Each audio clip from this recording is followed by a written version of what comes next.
Hi JEE aspirants and parents, welcome back to my channel. JEE main పరీక్ష కేంద్రాలు అయితే వెల్లడించారు. అంటే ఈ సిటీ ఇంటిమేషన్ ఇయటం అయితే జరిగింది. కేంద్రాలు ఎక్కడ, మరి ఆ సిటీలో ఎక్కడ కేంద్రం వెల్లడించడు మనకి ఇది అప్డేట్ చెప్పలేదు. మరి ఈ యొక్క న్యూస్ పేపర్లో మనకి ఈరోజు వార్తా కథనంలో ఈ యొక్క వార్త రావడం జరిగింది. వెబ్సైట్లో అందుబాటులో ఉంచిన ఎన్టీఏ రిజిస్ట్రేషన్ నెంబర్తో లాగిన్ అయ్యి తెలుసుకోవచ్చు. మీరు వెబ్సైట్లోకి వెళ్ళేసి రిజిస్ట్రేషన్ నెంబర్ ఎట్లా లాగిన్ అయ్యారో ఆ లాగిన్ అయితే 22 నుంచి 30 వరకు మెయిన్ మొదటి సెషన్ పరీక్షలు అయితే జరుగుతాయి.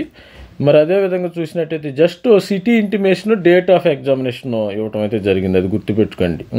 మీరు ఇక్కడ కంగారు పడద్దు. మరి సిటీలో మరి ఏ సెంటర్ అనేది మనకు తెలియదు. ఈ నెల 22 నుంచి జరిగే జేఈ మెయిన్ మొదటి విడత పరీక్షలకు సంబంధించిన పరీక్షా కేంద్రం వివరాలను నేషనల్ టెస్టింగ్ ఏజెన్సీ శుక్రవారం వెల్లడించి విద్యార్థులకు ఏ షిఫ్ట్, ఏ కేంద్రం, ఎన్ని గంటలకు పరీక్ష ఉంటుంది వివరాలను ఉంచింది. ఇది మాత్రం ఇలా, ఈ షిఫ్ట్ మాత్రం ఇవ్వాలి. అది గుర్తుపెట్టుకోండి. ఇక్కడ మెయిన్ ముఖ్యంగా వీళ్ళు ఏంటంటే వీళ్ళకి తెలిసి రాశారో తెలియక రాయారో మనకు తెలియదు, కానీ విద్యార్థులకు ఏ షిఫ్ట్ అనేది తెలియలే. డేట్ ఇచ్చారు, మరి సిటీ ఇచ్చారు. మరి హైదరాబాద్ కానీ, విజయవాడ కానీ, వరంగల్ ఇట్లా సిటీ పేర్లు మాత్రం చెప్పారు. ఏ కేంద్రం ఎన్ని గంటల పరీక్ష ఉంటుందనే వివరాలను వెబ్సైట్లో వీళ్ళకి న్యూస్ పేపర్లకి కొంత ఇన్ఫర్మేషన్ తెలిసినట్టు లేదు, కానీ మరి మన దగ్గర ఆల్రెడీ డేటా ఉంది. ఆ డేటా ప్రకారం అయితే జస్ట్ సిటీ నేము, డేట్.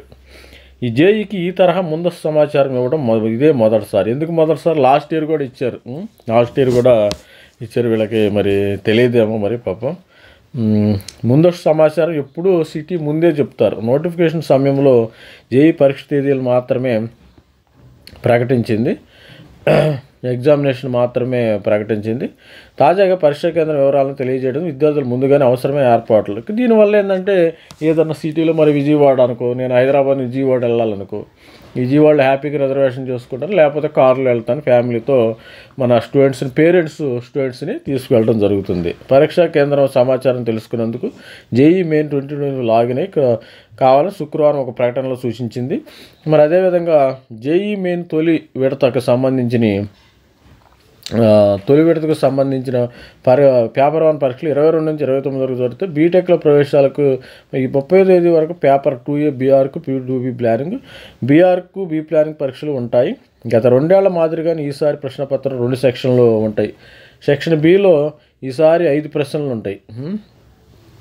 సెక్షన్ బిలో 5 ప్రశ్నలు వేస్తారంటే 25. ఇంతకుముందు ఏంటంటే 10 ఉండేవి, ఇప్పుడు అవి తీసేసారు. ఇంతకుముందు సెక్షన్ బిలో 10 ఉండేవి, డాష్లు ఉండేవి. మళ్ళీ ఈసారి 3 ఏళ్ల మాదిరిగానే ఈసారి చాయిస్ ఉండదు.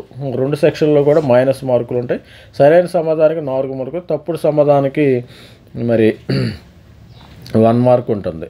1 మార్క్ ఉంటుంది. స్కోర్ కోసం తొలుత గణితం, ఆ తర్వాత భౌతిక శాస్త్రం, రసాయన శాస్త్రం విభాగం సాధించిన మార్కులను పరిగణలోకి తీసుకుంటాం. ముందు అయితే మరి టై బ్రేకింగ్ పద్ధతి ఉంది కదా, ఈ స్కోర్ రావాలంటే ముందు మ్యాథమెటిక్స్, తర్వాత ఫిజిక్స్, తర్వాత కెమిస్ట్రీ చూస్తారు. టై బ్రేకింగ్ కూడా మనం వీడియో చేయడం జరిగింది. ఆ వీడియోని కూడా మీరు చూడండి.